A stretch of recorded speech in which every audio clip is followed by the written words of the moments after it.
Hello po muli. Magandang araw po, tanghali, hapon, gabi. Madaling araw po sa ating lahat. Saan masulok po ng mundo na naroon po tayo. Maingatan po sana tayo. Nagbabalik po muli ang inyong katambay, si Katambay Manong po, para po magkomento sa inyo. Ito po, samahan niyo po ako mga kababayan, mga katambay. Komentuhan po natin ito. Dahil nga po pinag-usapan po, lalo sa social media, ang issue po ng waiver, ang waiver po ng ating dating Pangulong Duterte. Pakatagal na po itong issue ng sinasabing bangko raw po ng pamilya Duterte, mga katambay. At hinahanapan po ito ng korupsyon ni dating Senador Trillanes. Kaya po ito'y nabuhay na muli. Napakatagal na po ito, 2016, bago pa tumakbo na presidente ang dating Pangulong Duterte. At hanggang ngayon po, ini-issue pa rin. At napakagaling po.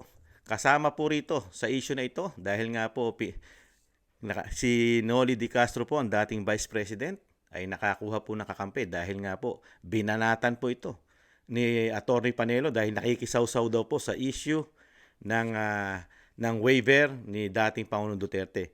Pero ngayon po, napakaswerte po ng dating Senador Antonio Trillanes at ni Kabayan Noli Di Castro dahil nakakuha po sila ng tagapagtanggol dito po sa YouTube. Nakakuha po sila ng abogado yata sa YouTube, mga katambay. Pinagtatanggol po yata sila ng isang YouTube, ng isang abogado po na may YouTube vlog. Ay marinig po natin kung paano niya po ipagtanggol yata at sinasabi po ang dating Pangulong Duterte ang hindi ayos at walang isang salita at hindi po tumutupad sa sinasabi, mga katambay. Alamin po natin, mga katambay, at komentuhan po natin ang attorney po. Ito po si Attorney Batas. Si Attorney Batas po ito, si Attorney Claire Castro. Ang pinagtatanggol po yata isang Kabayan De Castro. Nung mga nakaraan po, yung convicted po ng child abuse, Castro. Karamihan po ng binablog niya po ay medyo against po sa mga Duterte, mga katambay. Bakit kaya? Ito po, umpisa na po natin at komentuhan po natin si attorney. Tony Panelo, tinawag si Noli Di Castro na pinaka-INUTIL na vice-presidente. Okay? Saan ba nagsimula ito? So, of course, dun sa di umanong pangako, no? Under oath. 'Di ba? Na teka lang, mahulog. Na gagawa, pipirma ng bank waiver itong si dating Pangulong Duterte. Pakinggan nga natin muna ito. Okay? Makihiram nga tayo ng video doon sa Showbiz Star Talk, something. Star Talk Showbiz. Okay, thank you. Kung ikaw palibasa may edad ka na May buwelta si Atty. Salvador Panelo sa pahayag ni Noli De Castro sa hindi pagpirma ng waiver ni dating Pangulong Rodrigo Duterte na maipakita ang kanyang bank account. Narito ang pahayag ni Panelo. Bakit uminit ang kanyang ulo? Dahil ba doon sa waiver? Sayang naman yung microphone. So, hindi pinanindigan ni Pangulong Duterte ang kanyang sinabi na pipirma siya ng waiver? Ano po ang sabi niyo sa comment ni Noli Di Castro? O ano naman comment nitong pinaka-inutil na naging vice presidente ng bansa? Ouch naman talaga yon. Hindi pinanindigan ni Pangulong Duterte ang pag-sign sa waiver. Sayang naman daw yung microphone na ibabato. Sira ka pala Oy, Noli, you don't know what you're talking about. In the first place, he has already signed a waiver. Kung ikaw palibasa may edad ka na hindi mo na naalala yung... Okay maliwanag na sinabi niya na si dating Pangulong Duterte ay nag-sign na ng waiver. Ano to? Way back 2016? Okay? Way back 2016. Okay. 2016 nung abogado ako sa kanya. May dala na nga akong waiver Hanggang ngayon, valid pa yung waiver na yun. Hanggat hindi Valid ba talaga? Bakit nagka-problema? niya tinatanggi. Binalidate niya na nga Pangalawa, kahit may waiver, kung joint account, kailangan yung kabiyak niya o si VP Sara kung ka-joint account niya o sino bang ka-joint account niya, alam may waiver din. O yun yung problema. So, lumalabas dito, kung meron namang ginawa si dating Pangulong Duterte sa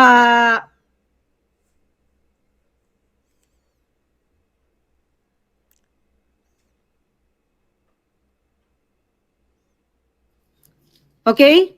So, lumalabas dito, kung totoong merong valid na waiver, bank waiver na C9, bakit hindi umubra?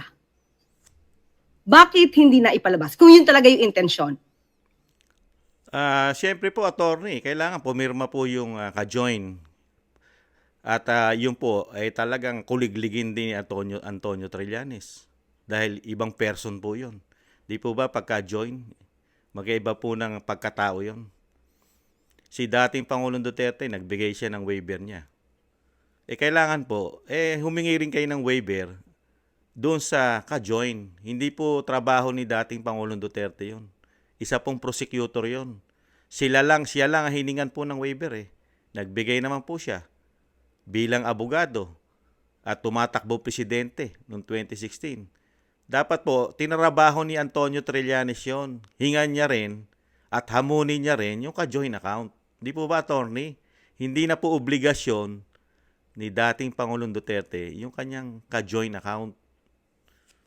Hindi niya hawak ang isip nun. Ibang persona yon. Ibang person po yun, attorney. Ipagpatuloy po natin. Napakasarap po pag-usapan Okay? May intention ba talagang gumawa ng valid na bank waiver? O pinapakita lang na gumawa when in fact wala naman talaga intention? Kasi sinasabi nga ni Atty. Panelo na Tama yon. Wala po talaga intensyon na gawin. Kasi matalino po si President Duterte, dating president. Matalino po yan. Prosecutor po yan. Abogado po kayo. Alam niyo po, ibig po sabihin ni dating Pangulong Duterte, hindi po siya basta-basta papasok na libre. Libre lang. Dahil alam niya sa umpisa pa lang, hindi na totoo ang pinakakalat na paninira ni Antonio Trillanes. Alam po ninyo yan. Attorney po kayo Kasi kung antimano po, lahat po ng gustong patunayan ni Antonio Trillanes, ni dating Senador Antonio Trillanes, wala na pong magiging saysay kung ito'y kanyang parurusahan. Matalino po. Pinapasok niya po sa patibong. Abogado po kayo, alam niyo po yon. Pinapapasok niyo ng pinapapasok hanggang malagay sa kumunoy na hindi na makakabangong muli ang Antonio Trillanes. Dahil umpisa pa lang, alam na ni dating Pangulong Duterte na mali at hindi totoo yung kanyang binibintang. Di po ba? Matalino po si dating Pangulong Duterte. Kaya lang itong abogado po na si Atty. Claire, hanggang ngayon po, ipinagtatanggol pa yata niya si Noli de Castro at si dating Senador Trillanes dahil binabalik pa rin niya yung issue ng waiver noong 2016. Hindi na po yan ang usapin. Naging presidente na po ng 6 na taon na hindi naman po na-push yan. Kung talagang totoo po yan, na talagang totoong-totoo ang hawak na ebidensya ni dating Senador Trillanes, umusad na po sana yan sa impeachment. Sa impeachment. Di po ba? Dahil mga panahon na yun, senador po. Senador po ang Antonio Trillanes. At senador po, di ba?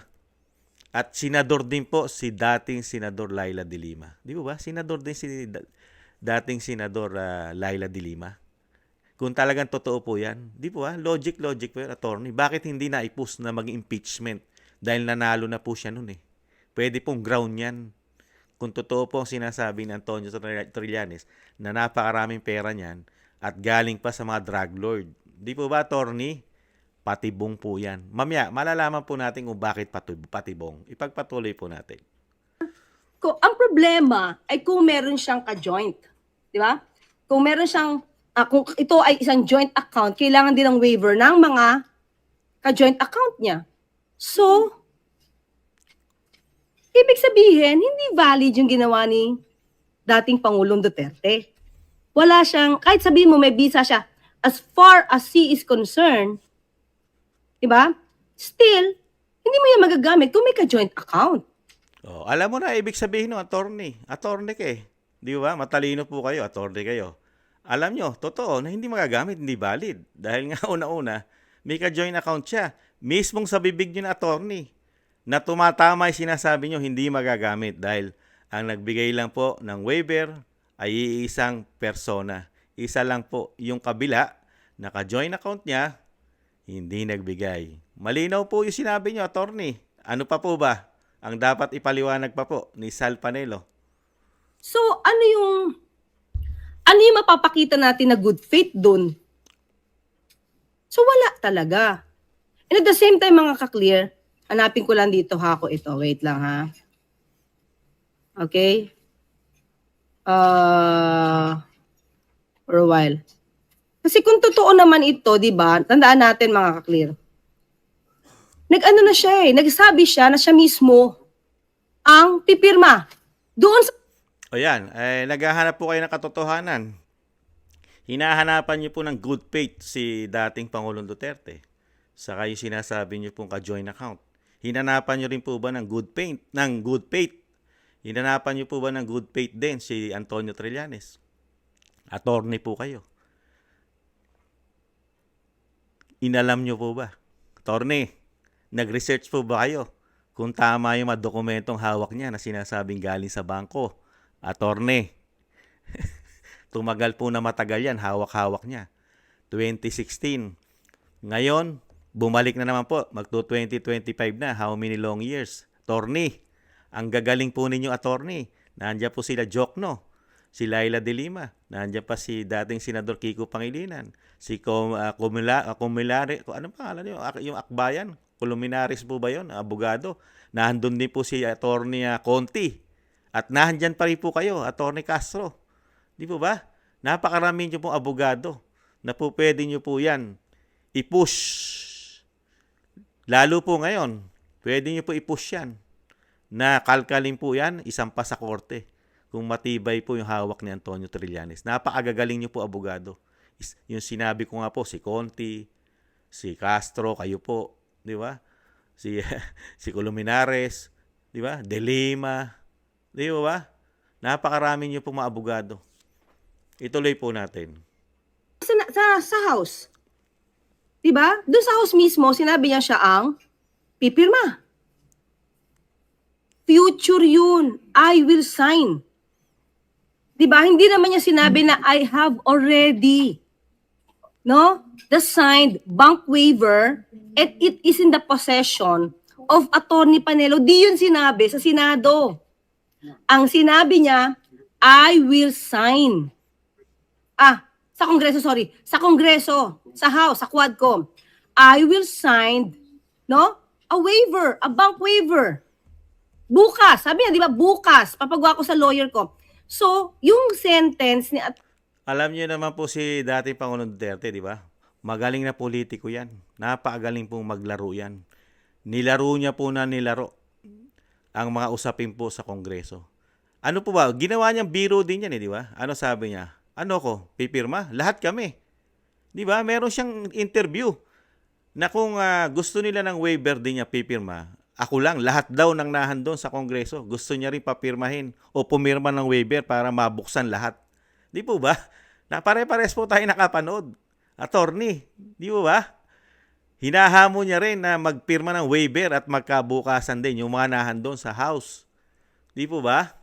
Attorney. At yung sinasabi ko nga po, di po ba? Na-shoot po sa patibong ni dating Pangulong Duterte. Dahil ngayon po hindi na siya Pangulo. At siya'y ordinaryong citizen na lang. Ordinaryong citizen. At napakarami po ibinibintang ni dating Senador Trillanes, di po ba? Pinakita niya po sa Congress. At nakita po yun.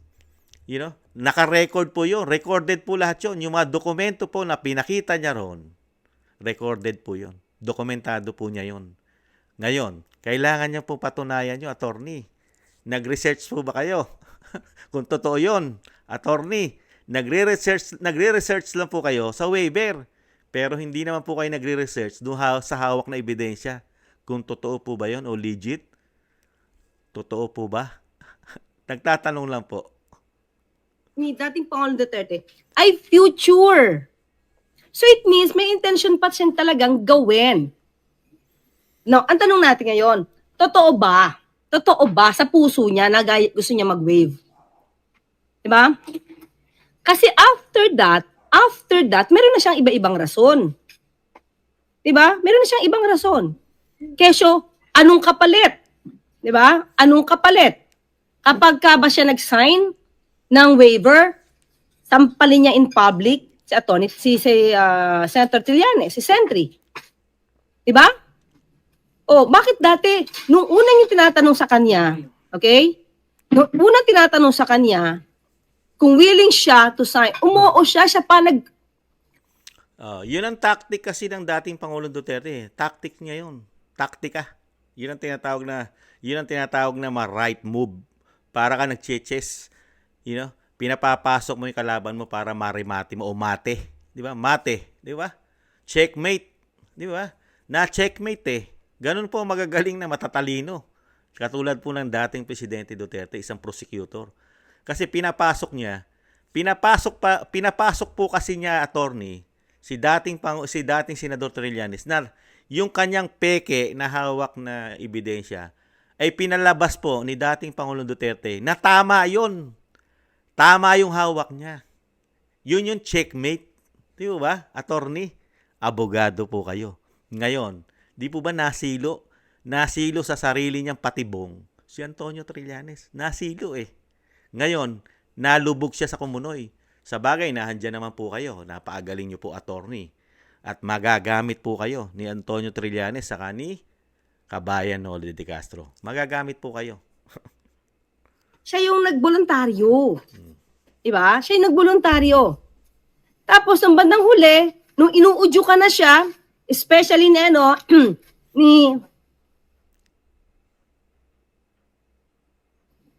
ni Congressman Suarez, may kondisyon na. Diba? May kondisyon na siya. Ano sabi niya? Eh di sampalin nga niya. Kapalit. Anong kapalit? Sampal. Nung una walang kondisyon, nung inuudyo ka na siya, baka pwede na tayong magpagawa ngayon, pirmahan nyo na lang, hindi na. Diba? Hindi na. Dapat meron ng kapalit na sampal. O, willing naman magpasampal si Senator Trillanes eh. O, ginawa niya ba para lang makapag-sign? Pero syempre, dapat sign muna. Kasi baka maunahan ng sampal, tapos sabihin bawiin. Tingnan nyo. Pati kasi si Antonio Trillanes, magulang. Magulang siya eh. Unahin mo na rin pirma bago sampal. Ibig sabihin niya, yung diskarte niya, magulang. Di po ba? May something na mali rin doon. Bakit kailangan na pirma muna? Dahil pwede rin niyang gawin na hindi siya magpasampal dahil napirmahan na. Dahil nga wala namang isang salita si Antonio Trillanes. Di ba? Napakarami na pong pagkakataon na walang isang salita. Di ba? Doon pa lang malalaman mo na eh. May logic na ron eh, mga kababayan. Bakit gusto niya muna magpapirma kaysa magpasampal? Kung talagang ang hawak mong dokumento ay totoong totoo, kahit 10 sampal at wala pang pirma, magpapasampal ka kung totoo ang hawak mo. Di po ba, Tony? Kasi kahihiyan ni dating Pangulong Duterte yon. Dahil ibinigay mismo ng Senador Trillanes yung sampal na hinihingi, basta lang siya ay pumirma. Bakit po nagkaroon siya ng katwiran? May something, di ba, Tony? Dahil humingi rin siya ng katwiran. Pirma ka muna bago mo ako masampal. Ibig sabihin, komento na inyong likod, meron din tinatago. Di po ba? Kung walang tinatago, kahit 10, 20 sampal lang yan. Hindi nakakamatay ang sampal. Tapos ang sasampal sa'yo, isang 80 years old na hindi na ganun kalakas ang sampal at may tungkod na ang dating Pangulong Duterte. Malakas pa ba ang sampal niya ikumpara mo sa isang Antonio Trillanes? Attorney? Logic po. Logic.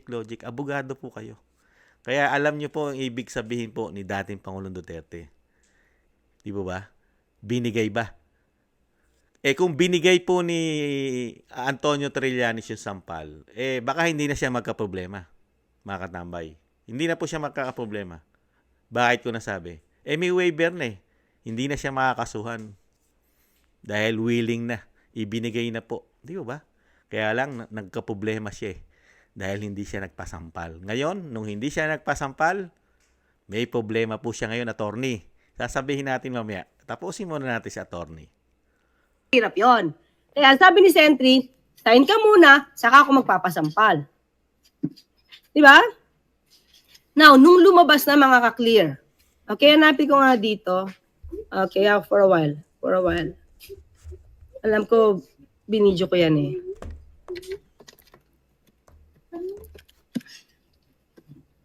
Okay. Wait. Hindi pala sa ICC pala to. Anyway, paglabas niya, yung nagkaroon ng ambush interview, nakita niya ba yan mga clear? Ano na ang sabi niya? Ang hamon niya. Okay, sabi niya. Pipirma lang siya, pero lahat pipirma din. Gagawa din ng bank waiver. Sabi ng mga reporter, sinong lahat? Kung sino yung gusto ko ituro. Lalo na yung mga nasa harapan ko. So yung mga nasa harapan niya, mga congressmen siguro. Di ba? Mga congressman. So pakinggan nga natin to for a while, ha? Sige.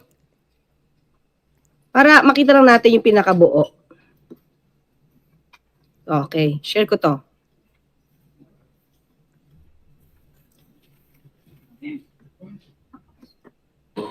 Sir, i-insist ba ng Quad makuha yung bank secrecy waiver ni PRRD na yun yung pinagtatalunan niyo last kanina? Oh, kasi kanina, if you remember, when he was first asked about that bank waiver, pumayag siya, di ba? At nung pumayag siya, meron tayong ready pro forma document that all he has to do is just sign this and automatic waiver na po yun doon sa kanya mga bank accounts, no?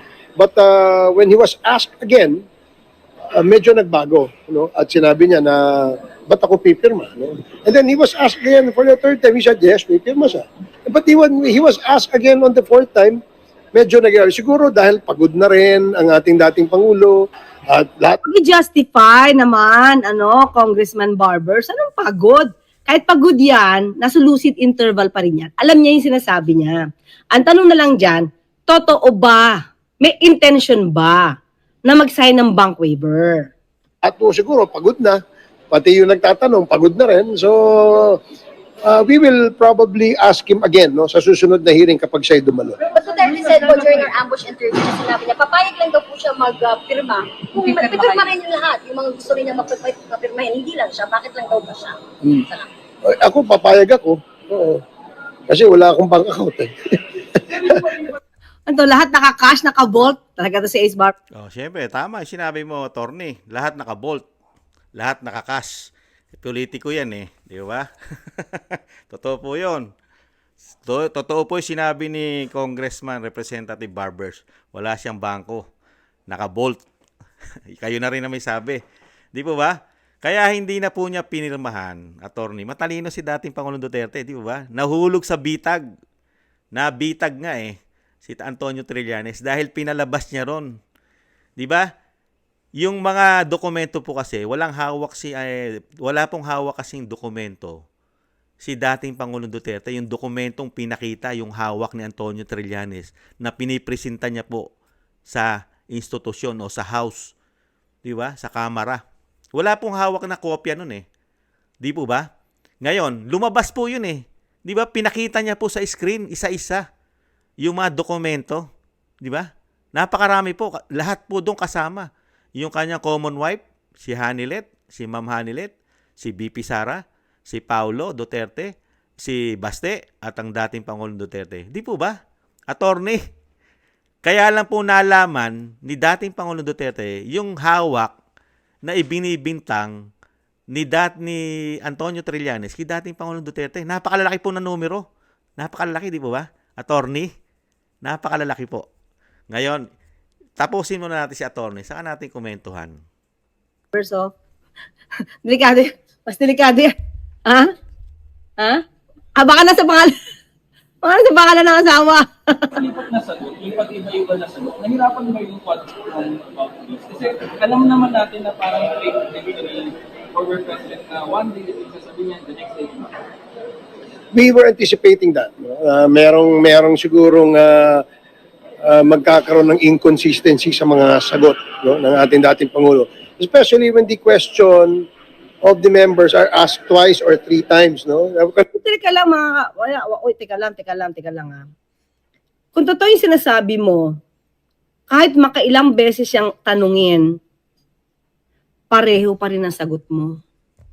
Unless, nagkikreate ka ng kwento sa utak mo, di mo na yan matatandaan sa susunod, sa ibang pagkakataon. Nabago na po kasi ang roleta. 'Di ba pag umikot ang roleta, nung ginagawa kasi ni Trillanes na hindi pa na-expose. Hindi pa po kasi na-expose yung mga dokumento niya. 'Di ba? Yung roleta niya po nasa taas siya. Nasa top. Napakarami pong naniniwala. Nung nabunyag po, attorney, yung roleta niya, yung gulong niya, umilalim na po. Alam nyo po ibig sabihin ko ron, attorney, abogado po kayo. Di ba ba? I-pass forward na po natin. At kasi hindi niya nagustuhan yung katwiran ni Barbers dahil nga parang kinakampihan pa dahil nga baka daw sobrang pagod na ng dating Pangulong Duterte. Hindi niya gusto yung mga ganon. Kasi ang gusto niya makuha ang sagot ni attorney, kailangan sumasang-ayon ka dun sa gustong mangyari ni attorney na, no, wag mong pangatwiranan yan. Mali yan. Mali si dating Pangulong Duterte. Di ba? Pero ayan, dito tayo. Nasabi ni Atty. Panelo na meron na, hindi yan covered nung ipinangako ni dating Pangulong Duterte. Diba? Hindi ka nga niya nabanggit na meron na siyang waiver na nasa kamay mo. Diba? So wag mong ilusot. Wag niyong ilusot. Tama naman si Noli de Castro Diba? Na hindi siya tumupad sa pangako niya, sa salita niya. Bakit makakakli? Sige nga. Diba? Meron So, yung dating ginawa niya, hindi yung pinag-uusapan. Ang pinag-uusapan niya, diba, I will make. Diba? Tomorrow, sabi niya bukas, magagawa ko sa lawyer ko. So, it means, bagong waiver. Most probably, dapat valid na bank waiver. Hindi yung hawak mo na hindi tinanggap. Abogado po kayo Abogado po kayo, attorney. Sa inyo po ba po pwede yung ganon? Na antimano magbibigay po kayo? Tapos papakitaan lang po kayo ng mga peking dokumento?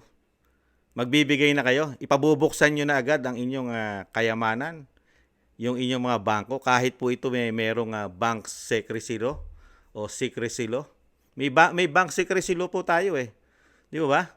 May batas po na may proteksyon na pinoproteksyonan po ng batas ang inyong kayamanan lalo po kung ito'y naka-deposit sa bangko. Di ba, attorney? Ganun po ba? Tapos meron pong isang Antonio Trillanes na sasabihin po yung kayamanan nyo galing po sa droga, mga drug lord. Ngayon, kailangan nyo ibigay. Ito, waiver. Madali nyo po ba ibibigay yun, attorney? Kakalkali ni Antonio Trillanes. Baka pati ho si Noli de Castro, hindi po maibigay yung waiver niya. Pagka hiningan po ng waiver yan, si Noli de Castro, attorney, dahil naglingkod po sa bayan yan, pwede po ba silipin, magbigay siya ng waiver? Kung gaano po kalaki, yung sinasabi ko nga po, yung magkano po ang asset niya nung siya hindi pa Vice President at nung naupo siya ng Vice President ng 6 na taon o mahigit pa, gaano naman po kaya naging asset niya? Pwede po bang hingan din ng waiver ang dating presidente at broadcaster na si Noli de Castro? Attorney. Di po ba? Ito po kay Antonio Trillanes, kahit po ano ang gawin nyo, pagtatanggol, at sinasabi nyo na kailangan sa lahat ng gusto ni Antonio Trillanes ay susunod ang dating Pangulo. Ganun po ba? Ganun po ba katindi ang mga salita? At kala mo kung sino mag-utos? Ang Antonio Trillanes dahil si Antonio Trillanes kaya niya na pasunurin ang isang prosecutor at dating presidente, mga kababayan, na wala pa siyang napapatunayan, ni hindi nga siya nagsampa ng kaso. Dahil yung isasampa niya ng kaso, ang gusto niya pang magbigay na ebidensya sa kanya, attorney, yung isasampahan niya ng kaso. Saan po kayo nakakita? No? Abogado po kayo. prosecutor po si dating Pangulong Duterte. Pwede po ba sa inyo yon, attorney? Kung may lagyan nyo po ng logic, kung pwede po sa inyo. Kayo ang sasampahan ng kaso. Kayo pa ang hihingan ng ebidensya. Sa inyo manggagalang ebidensya para sampahan kayo ng kaso. Di po ba? Abogado po kayo eh. Pwede po ba sa inyo yon, attorney? Attorney, tatanong lang po kung pwede sa inyo yon. Sasampahan kayo ng kaso ni Trillanes na napakarami yung anomalya. Pero kayo ang magbibigay ng pirma para yung sa ibibigay sa inyong akusasyon. Ibang klase, no, attorney? Ganun po ba kabobo ang dating Pangulong Duterte, attorney? Ang bangko. Tingnan nga natin yung dati niyang video. Ito to, pakita ko nga sa inyo to. Diba? Nagka-problema eh. Kaya tingnan natin, baka sinadya ba? Sige nga. Kami, wala kaming problema dahil meron nga akong SBA. But the bank asked for 7 days na pag-aralan nila yung request kasi may mga legal issues daw silang pag-aaralan. We're demanding from this bank because of the presence of the SBA to release the account. But the bank ang nagsasabi, teka muna, attorney, pag-aralan muna namin. O, tingnan, ito nga, di ba, sabi ko sa inyo, bakit pa nila pag-aaralan kung valid lahat yung papel na ginawa nyo? Di ba? Dapat mag-imbestiga po kay attorney doon sa bangko. Huwag dyan po kay attorney Panelo. Dahil ang sinabi ni attorney Panelo, yun ang sabi ng bangko, may rules sila eh. Teka muna, pag-aaralan namin kasi baka sila madawit. Kasi nga meron po kasing secrecy law ang bangko. May batas po. Pagka po yan bigla na lang pong ura-urada na gagawin nila yan. Pag-aaralan po yan. Yung bangko po, may mga abogado po yan. Attorney, abogado po kayo. Alam nyo po. Hindi po basta-basta papasok yan ora mismo. Pabubuksan ng bangko. Ganun po ba yon? Tapos ang usapin po ay mapupunta po sa demandahan at pag binagbibintangan po ng napakalaking korupsyon, maiipit po sila riyan. Kaya kailangan mo nilang pag-aralan. Ngayon, kung hindi po kayo masaya sa pahayag ni Attorney Panelo, nandiyan naman po ang bangko at kayo naman po ay nasa Pilipinas. Kaya nyo naman po pumunta sa bangko kung saan yung bangko na pinagbibintangan ni Antonio Trillanes, kung saan daw po nagdideposito ang mga drug lord. Puntahan nyo na po para po sa susunod na vlog nyo, malaman namin kung totoo po ba yung sinasabi ni Attorney Panelo. Yung sinasabi ng bangko. Wait muna. Hindi pa namin pwedeng yung request na yan ay buksan. Pag-aaralan muna namin. Di ba? Ayan, putulin na po natin mga tambay. Mahaba pa ito. Ngayon, kung gusto nyo panoorin yung buo na video ni attorney, ayan, alam nyo naman po ang vlog ni attorney. Napaagaling po abogado. Nakita nyo naman po, inaabogado po yata sa YouTube lang naman. Inaabogado po sa YouTube ni Attorney Claire. Yan. Si Antonio Trillanes saka si Kabayan de Castro. Yan po. Ang sinasabi ko nga po mga katambay, hindi naman po basta-basta napapayag si dating Pangulong Duterte, lalo kung ganitong klase ng pagkatao. Unang-una, bastos. Bastos po ito Sundalo po ito. Sundalo. Naglingkod po ito kahit papaano po. Kahit sabihin mo na ito hindi naging bayani. Walang achievement bilang sundalo dahil una-una raw hindi nakipaglaban. Walang mga medal. Ang tangi lang daw ginawa sa bayan magkudita. Yun lang po ang kanyang history ng kanyang pagkatao raw bilang isang naging sundalo pagkatapos ay kudita na. Ngayon mga katambay, mas kinakampihan pa ng yata pinagtatanggol pa sa YouTube ng isang abogado na si Attorney Claire. Ito pong sundalo po na nagkudita. Kung hindi po ito nabigyan ng parol o pardon ng isang pangulo na namayapa na, hindi po natin ito maririnig at hindi po ito maipagtatanggol ng isang Claire Castro, mga tambay, ni batas. Di ba? Pero ngayon po, parang ito po ang lumalabas ang pinakamagaling pa po at pinakapinagkakatiwalaan po. Kasama po si Kabayan Noli de Castro. Si Kabayan naman po kasi, kaya po yan napagsabihan na talagang pinaka-stupido o inutil, pinaka-inutil na Vice President kasi hindi niya kasi saklaw yung usapin. Una-una kasi, broadcaster po siya Hindi po siya abogado. yung kasing abogado, iba po ang trabaho po niyan. Malalim po kasi ang kaalaman, lalo pagka batas na pinag-usapan. Profession po yan. Kaya nga lang, nagugulat po tayo kay Attorney Claire kasi yung broadcaster po nagiging tama pagka batas na pinag-usapan. Yung maalam sa batas, katulad ni prosecutor po at presidente na si dating Pangulong Duterte, parang yun pa ang lumalabas. Hindi niya napag-aralan yung taktika ni dating Pangulong Duterte para yung nag-aakusa sa'yo, mapapasok mo sa bitag. Nabitag eh. Di po ba, attorney? Abogado po kayo eh. Di ba, attorney? Buti pa si attorney, lagi masaya. Oh. Lagi nakangisi. Oh, lagi masaya si attorney Castro eh. Mga tambay. Kaano-ano kaya ito ni Franz Castro? Saka ito naman kasi si Noli de Castro, meron kasing D. Nasa man ng DE. Kaya Castro. Baka hindi naman kaano-ano kasi de Castro eh. Si attorney Castro eh. Mga katambay. Kaya nga po, yun ang sinasabi kong attorney. Hindi po muna kayo nag-research. You know, yung ginawa po ni dating Pangulong Duterte, taktika niya yon, strategy para po mapapasok niya si Antonio Trillanes. Di po ba na-shoot po? Nahuli siya sa patibong. Yung iniintay ni dating Pangulong Duterte, yung iniintay niya na mapa sa kanya, yung hawak o makita niya yung dokumento na hindi totoo, lumabas po eh. Di ba? Nag-slide pa. Pinakikita pa sa malaking screen ng Kongreso. Attorney, nakita niyo po?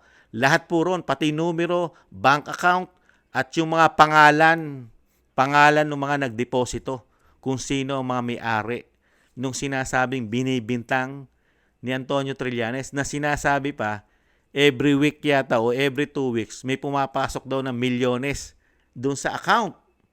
Di po ba? Kaya nga nung una, di ba? Sa tindi ng galit ni dating Pangulong Duterte doon dahil nga hindi totoo. Gusto na nga niyang balibagin ng microphone di ba? Dahil sa galit niya dahil hindi totoo. Tapos ngayon, nung makita na nila lahat yung dokumento, di po ba? Doon po pumutok yung sinasabi ni Kamanong na nahuli na, nabitag na po, na-shoot na po, na-shoot sa Kumunoy ang dating Senador Trillanes at ang dating nagrebelde, ang dating nagkudita po, dating nagkudita. Ngayon, nahuli na po, di ba? Dahil ano po, attorney? Kasi hindi niyo po ni-research eh. Una-una po, hindi niyo ni-research yung dokumento kung legit ba, totoo ba. Di ba? Ano po ang natuklasan puro sa dokumento? Hindi nyo naman po sinama sa vlog nyo. Dahil ipinalabas nyo po yung hearing, nagsalita pa si Congressman Barbers. Dahil una-una, sabi ni Congressman Barbers, wala siyang bangko dahil nga nasa vault. Kayo may sabi nun, nasa vault, hindi nagbabangko. Di ba? Napanood nyo po yun eh. Napanood nyo po yung mga dokumentong pinalabas niya ron, yung mga bank account, yung mga statement, yung mga deposito, yung withdrawal. Di ba may nakalagay pa? At nakita nyo rin po yung mga pangalan ng mga may-ari ng pera. Di ba? Ano po sabi ni dating Pangulong Duterte nung mga nakaraang interview niya? Alam nyo yun. Kasama puro sa interview ni Sal Panelo yun. Pinutol nyo lang. Di po ba? Ano po sabi doon ni dating Pangulong Duterte? Yung pinalabas po ni Antonio Trillanes ay peke. Peki po yung mga dokumento na ibinibintang niya po na galing sa bangko. Unang-una po, mali po ang pangalan. Kulang-kulang ang letra. Wrong spelling ang mga nahandun po. Lalo po yung common wife niya na binibintangan niya po na may pera po galing sa drug lord. Si Ma'am Hanilet. At ganun din po si Paulo. Kulang po ang letra ng pangalan ni Paulo Duterte. At ganun din po si Ma'am Hanilet. Sa tingin nyo po, attorney, abogado po kayo eh. Magkakamali ang isang bangko, yung ganong kalalaki na binibintang ni Antonio Trillanes, how many million? Billion eh. How many billion?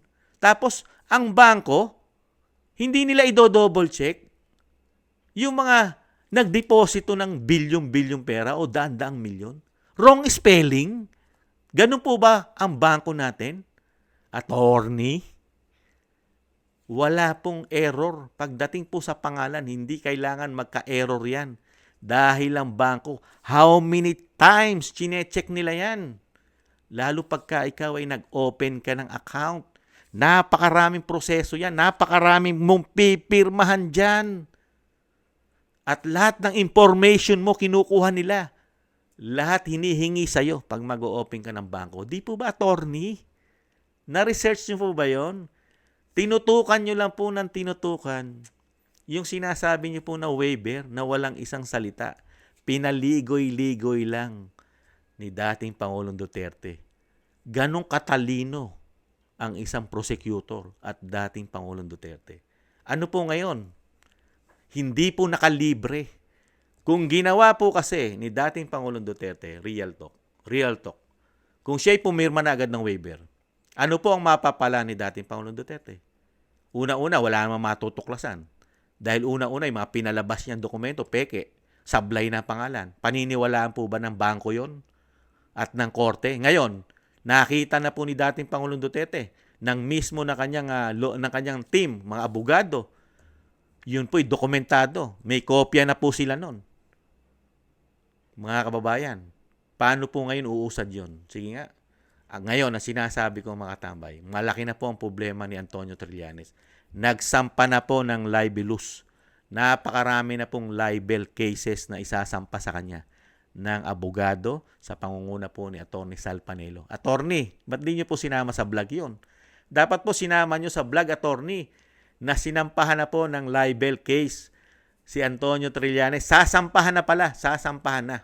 Dahil ano po ang ground ni dating Pangulong Duterte?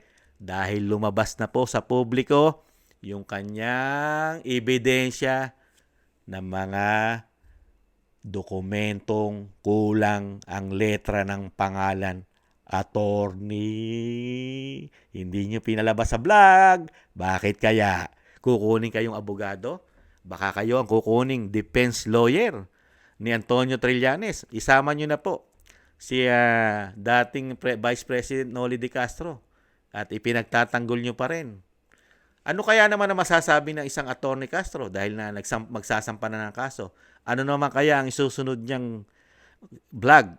Ano kaya sasabihin niya? Nagkamali lang si Antonio Trillanes? Hindi lang nailagay yung isang letra at yung wrong spelling doon sa Hanilet?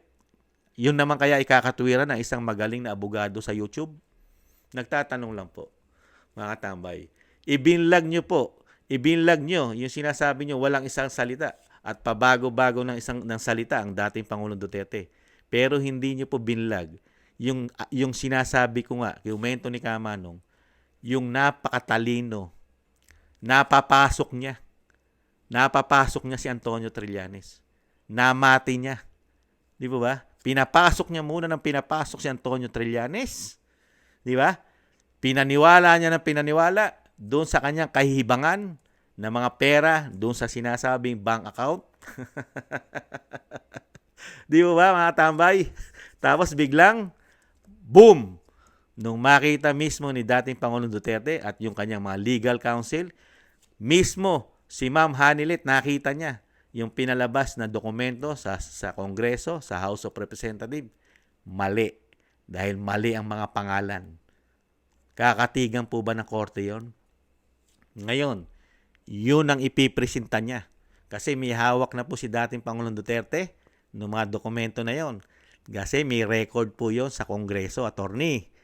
Yon ang isa sa ikakaso ni dating Pangulong Duterte. Yung mga dokumento na yon na presenta niya ng live po yun, buong Pilipinas po at buong mundo.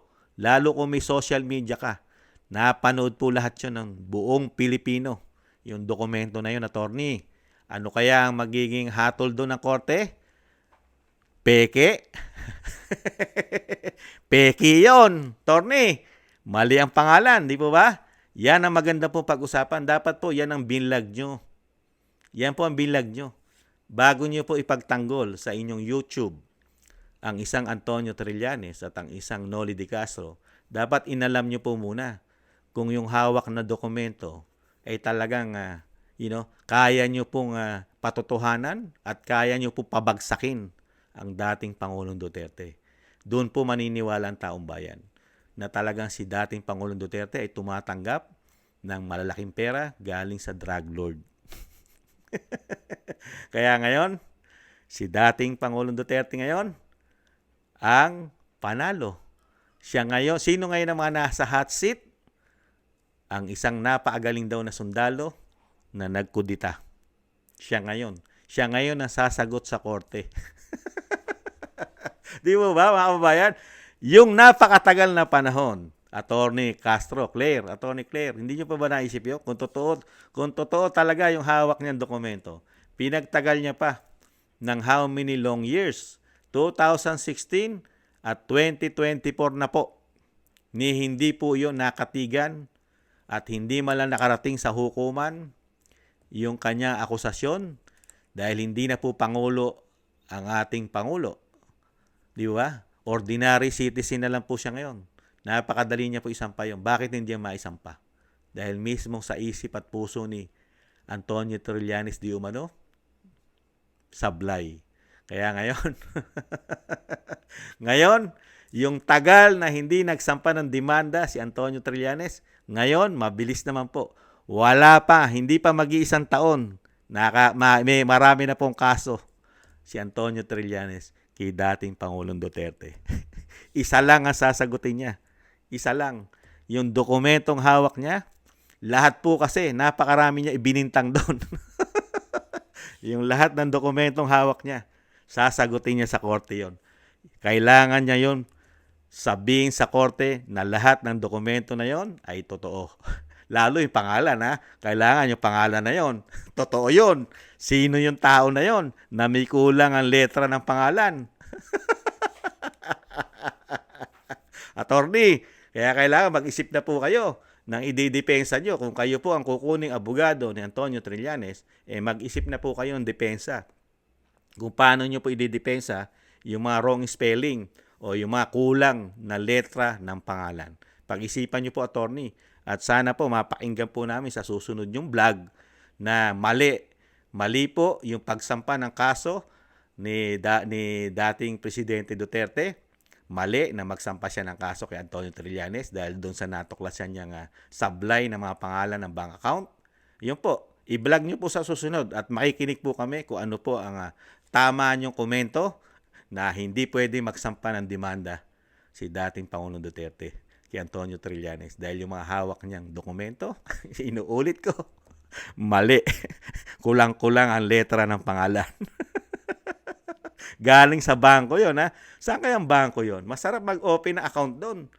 Mag-open tayo ng account doon, mga kababayan, doon sa bangko na yon. Napakagaling. Magdideposito ng daan-daang milyon, bilyon-bilyong piso. Tapos mga hindi marunong sa spelling ng pangalan, sumasablay pa, bangko. Ibang klaseng bangko yan, no? At sa sobrang talino naman ni Antonio Trillanes, kung sino man ang gumawa ng dokumento na yon, hindi man lang niya dinouble check, pwede mo naman i-google. Pwede mo naman i-google, Congressman Paulo Duterte, o malalabas doon ang buong pangalan niya. O, congressman siya, nahandun din ang kanyang edad. Lahat, di ba? Middle initial. Bakit bakit sumablay ka pa? Dating Senador Trillanes. Ganon din po kay Ma'am Hanilet. Pwede mo ma-search sa Google yung kanyang buong pangalan para pag ginawa mo yung iyong dokumento, tumama. Mukha yata nagmamadali. Saka napakatagal nyo pong hawak yung dokumento na yan. Hindi mo lang po ninyo pinag-aralan, dinouble check na baka mali yung pangalan. Hinawakan nyo ng how many long years? Mahigit 8 taon. Di po ba? Mahigit na 8 taon ba? O 10 taon? 8 taon, magsisiyam na taon, hawak nyo yung dokumento na yan. Hindi man lang nyo dinouble check na mali-mali pala yung pangalan na yan. Mukha yata mas sobra kayong tiwala do sa gumawa niyan. Sino kaya yung gumawa niyan? Mukhang mababatukan nyo yata. Dating Senador Trillanes. Mukhang mababatukan nyo yata. At baka mukhang yun ang masasampal yata ni Antonio Trillanes. Di ba, mga kababayan? Mukhang yung sinasabi pong sampalan, mukhang yun ang masasampal ni Antonio Trillanes. Pinahawakan mo sa akin dokumento, pinagawa ko sa'yo. Nang 2016 ko pa hawak ito. Yung pala, mali ang mga pangalan. Baka po hindi lang sampal ang gawin ni Antonio Trillanes doon. Baka may kasamang tadyak pa, sipa. Pinahiya mo ako sa ginawa mo kapalpakan sa pangalan Pamilya Duterte. Ako ngayon ang nadimanda. Imbis na ako ang magdidemanda.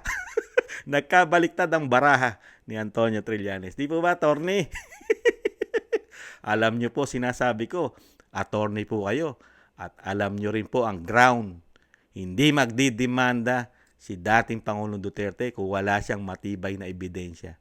Prosecutor po yun, huwes, dating Pangulo ng bansa. Attorney. Mas magaling po yun kay Antonio Trillanes. Kaya po, abangan na lang po natin mga kababayan ang susunod na vlog ni attorney about doon sa ginawang demanda naman po ng ating mahal na presidente, Duterte, ang dating presidente. At sana po i-vlog din po ni attorney kung ano naman po ang ipapanalo po doon sa ginawang kaso dahil nga po wrong spelling po ang mga dokumentong galing sa bangko. At sana po marinig din po natin kay Attorney Claire kung paano po nagkamali ang bangko. Doon sa spelling. Ay, nako, attorney. Muli po si Kamanong, napasaya po ako ni attorney at napasaya din po ako ng dokumentong hawak ni Antonio Trillanes. At Disyembre po, si Kabayan na pinaka-stupid. Stupido ayon kay Sal Panelo na Vice President. Muli po mga tambay, maraming salamat po sa mga nakakagusto po ng ating maliit na channel, Tambayang Makabayan sa YouTube at TikTok. At ganoon din po sa mga nagko-comment, like, share, and subscribe. Maraming salamat po mga tambay. At nananatili po kayo, hindi pa rin kayo nagsasawa sa inyong lingkod. Maraming salamat po. Sa muli, ingatan nawa po tayo mga kababayan. Maraming salamat po. Paalam. Bye-bye.